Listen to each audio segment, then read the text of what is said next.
What is up, everyone? Calculus Wizard here. I hope you guys are having a great day. And today we're going to be going over a derivative cheat sheet.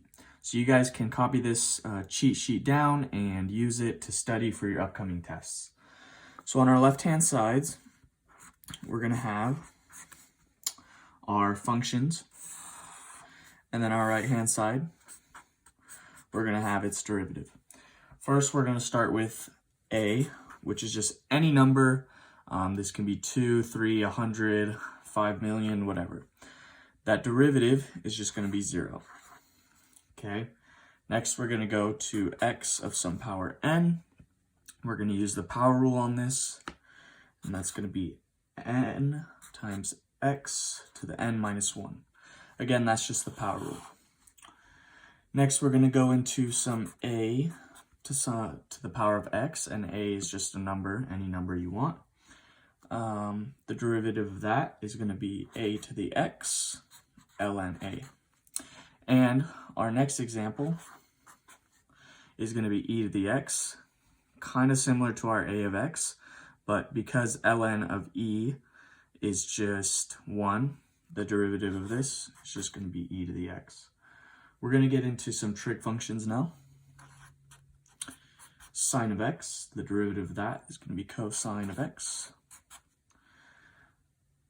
Cosine of x is our function now, and the derivative of that is going to be negative sine x. We're going to go over here. Let's get more of our list. Okay, now we're going to go into tangent. And the derivative of that is secant squared x. Next, we're going to go into our secant x. I like to think of secant x, the derivative of that is going to be sexy tan. Oops. So, secant tangent. So whenever we have a secant, the derivative of that is we're going to have a sexy tan. The next is going to be our cosecant. And the derivative of that is negative cosecant cotangent x. Okay, next we're going to have our cotangent. And that's going to be our negative cosecant squared of x. Notice how with our trig functions, all of our cos are functions that start with c. The derivative is always going to be negative.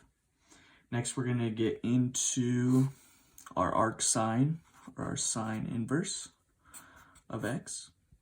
And this is going to be 1 over the square root of 1 minus x squared.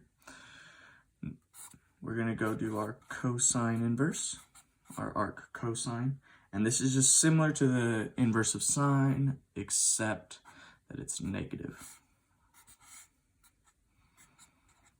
Okay, we're going to get into our tangent inverse. Oops. I need 1 there. And that is going to be 1 over 1 plus x squared. Next, we're going to get into our, I'll do it on this side, log base a of x. And that's going to be 1 over x ln a. Our last one is going to be our ln of x, and the derivative of that is just going to be 1 over x. So, copy this cheat sheet down, study it, make sure you guys know it for your derivative tests, and like, comment, subscribe. I hope you guys have a good rest of your day.